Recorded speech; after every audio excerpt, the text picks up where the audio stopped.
สวนมะเพชรพี่น้องเลยปื้อตัวอะไรก็ยังอ่อนไหม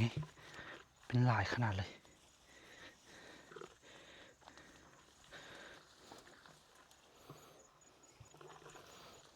น้อยเจ๊โอ้ยังน้อยอยู่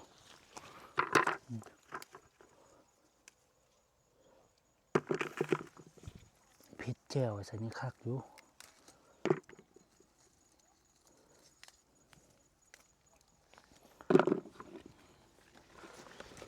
มากแบบธรรมชาติแบบนี้แหละปลูกมันก็งามมาถ้าใส่ปุ๋ยแล้ว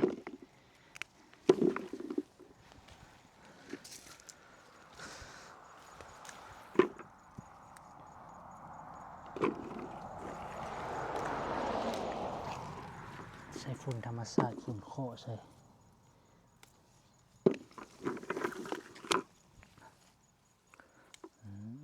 น้อยอยู่เป็นลายขนาดเลย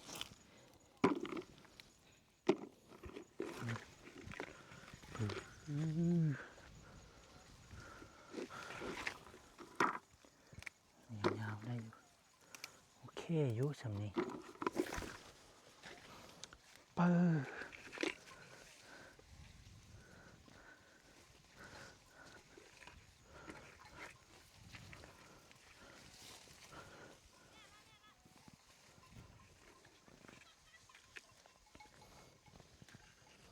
เธอนี่ก็บ่มี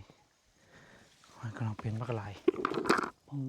ต้นมันต้นไม่หลายขนาด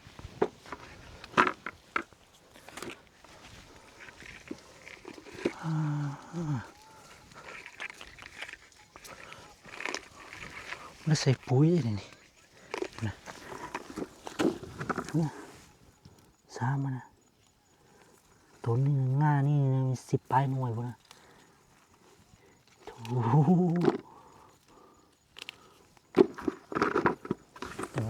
ยังอ่อนยังน้อยยังพันใหญ่เต็มที่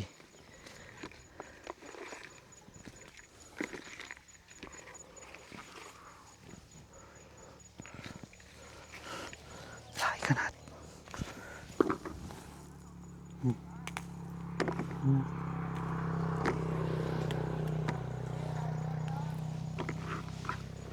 เก็บไปเจียวพอละพอเจียวแล้วพอละ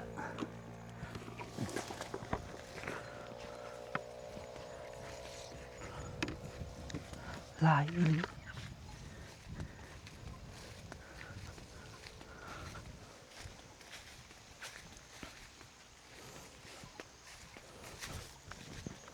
นี่ผักเลเทนี่หอมขนาดนี้นี่ผักนี้เนี่ยเวลาเอาให้เขาปุ้นเอาตัวนี้ไปกับนี่แซ่บสุดๆเลยมันเราจะสีเผ็ดๆ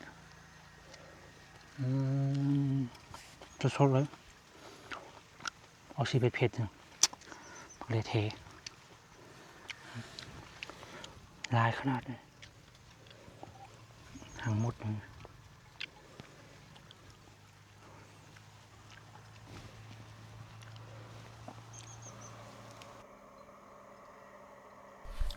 ดอกกาดพี่น้องเอ้ย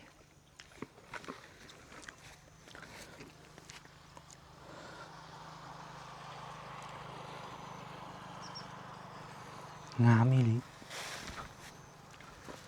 เปิดคอยข้ามยำเลง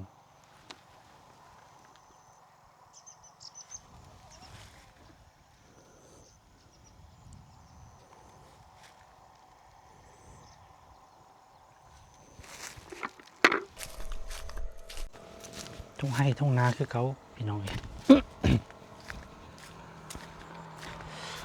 บรรยากาศคือว่าเย็นดีเลย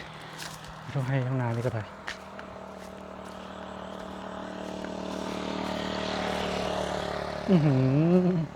ต้นมังงะเขาตัดเลยนี่มันจะส้มๆดอกต้นมากนี่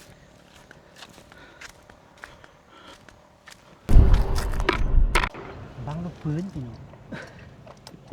เอาไปเฮ็ดดีเลยบางลูกปืนเด้บางลูก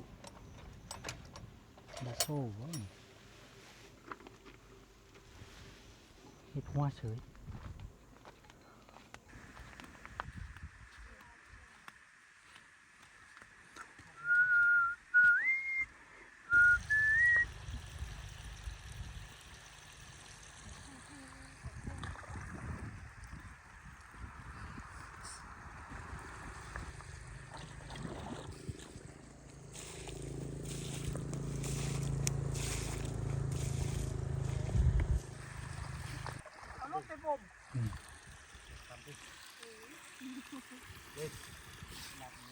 ตัวแดง